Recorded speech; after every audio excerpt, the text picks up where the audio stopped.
अध्याय 9 राजविद्या राजगुह योग। दोष रहित ऐसे मैं तुझे अनुभव युक्त ज्ञान कहता हूँ, उसको जानने के बाद तू अशुभ संसार से मुक्त हो जाएगा। यह ज्ञान सब विद्याओं का राजा, सब रहस्यों का राजा, सबसे श्रेष्ठ, पवित्र, धर्मयुक्त, प्रत्यक्ष अनुभव हो सके ऐसा और आचरण में रखने जैसा और अविनाशी है। हे शत्रु को तपावनार, ये धर्म में जिसको श्रद्धा नहीं है वो मरने के बाद ये संसार में घूमते रहते हैं। मेरे अव्यक्त स्वरूप के द्वारा पूर्ण जगत व्याप्त है।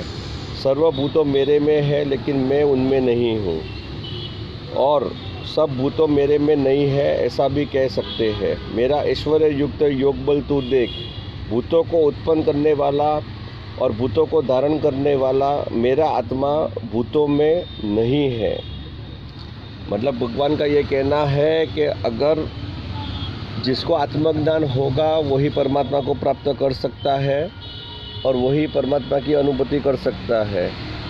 बाकी जो लोग हैं वो ये संसार में ही घूमते रहते हैं और वो परमात्मा के स्वरूप होने के बाद भी वो परमात्मा से विरक्त रहते हैं।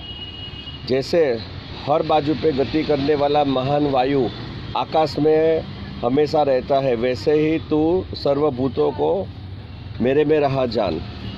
हे कुंते, सब प्राणी सृष्टि के अंत में मेरी प्रकृति में लय होते हैं और सृष्टि के आरंभ में मैं फिर से उत्पन्न करता हूँ।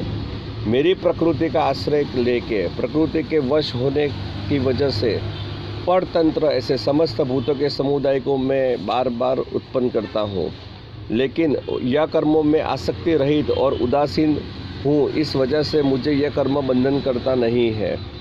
हे कुंती पुत्र, मेरी अध्यक्षता के लिए मेरी दृष्टि के नीचे प्रकृति जड़ चेतन सहित जगत उत्पन्न करती है और इस वजह से जगत बहुत प्रकार से परिवर्तन होता है। मेरे परम भाव को नहीं जानने वाले मूर्ख लोग मनुष्य शरीर धारण करके समस्त भूतों के ईश्वर ऐसा मेरी अवगणना करते हैं। ऐसे व्यर्थ आशय वाला, व्यर्थ कर्म वाला, व्यर्थ ज्ञान वाला और विपरीत बुद्धि वाला आसुरी, राक्षसी और मोह पमाड़ने वाली प्रकृति का आश्रय लेने वाले होते हैं। लेकिन हे अर्जुन, महात्मा पुरुष हो तो देवी प्रकृति का आश्रय लेके मुझे सर्वभूतों के आदि कारण और अविनाशी स्वरूप को जान के अनन्य योग से मुझे बचते हैं।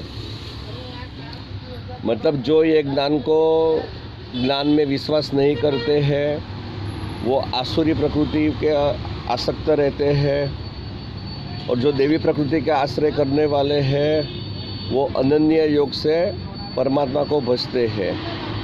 मेरी प्राप्ति के लिए प्रयत्न करने वाले दृढ़ व्रत धारण करके सतत मेरा कीर्तन करते हुए, मुझे नमस्कार करते हुए सदा हमेशा मेरे में जुड़े हुए रहकर उपासना करते हैं और ऐसे दूसरों में ज्ञान यज्ञ के द्वारा मेरी भक्ति करते हुए मेरी उपासना करते हैं। कुछ लोग विश्वव्यापी ऐसे मेरे एकत्व भाव से अद्वैत रूप से, कुछ लोग भेद भाव से द्वैत रूप से और कुछ लोग अलग अलग प्रकार से मेरी उपासना करते हैं। मैं यज्ञ हूँ, मैं स्मार्त यज्ञ हूँ, मैं पितरों के अर्पण करने वाला स्वदा अन्न हूँ, मैं औषध हूँ, मैं मंत्र हूँ, मैं घी हूँ, मैं अग्नि हूँ और होमवानी वस्तु भी मैं ही हूँ।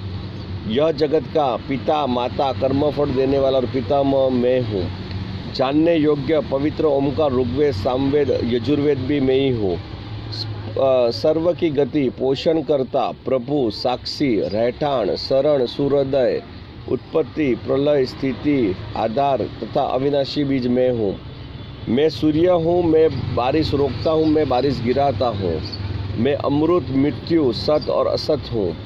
तीन वेद को जानने वाले और सोम रस पीने वाले निष्पाप मनुष्य यज्ञों द्वारा मुझे पूछकर स्वर्ग प्राप्ति की इच्छा करते हैं और ऐसे पुण्य फल वाले इंद्रलोक को प्राप्त करके स्वर्ग में देवताओं के दिव्य भोगों को भुगतते हैं। लेकिन स्वर्गलोक के पुण्य जब भी कम होते हैं तभी वो मनुष्य लोक में फिर से आते हैं। ऐसे वेद धर्म का सकाम का आश्रय करने वाले विषयों को इच्छने वाले मनुष्य आवागमन को करते हैं। ये श्लोक में भगवान ने कहा है कि जो 3 वेदों को जानने वाला है। मुझे एक व्यक्ति विशेष ने कहा था कि भगवद गीता में अध्याय नंबर 9 में श्लोक नंबर 20 में ये लिखा है कि दारू पीने वाला स्वर्ग में जाता है। तो ऐसे कोई भी श्लोक का कोई अनर्थ कर सकता है। एक्चुअली क्या लिखा है कि 3 वेदों को जानने वाला। सबसे पहले तो खाली दारू पीने वाला नहीं लिखा है, 3 वेदों को जानने वाला। जो 3 वेदों को जानता है वो निष्पाप, जो पाप नहीं कर रहा है वो जो 3 वेद भी जानता है, जो पाप भी नहीं कर रहा है, वह मनुष्य जो यज्ञ करता है और जो स्वर्ग प्राप्ति की इच्छा रखता है, वो जब भी सोमरस पीता है तभी वो इंद्रलोक में स्वर्ग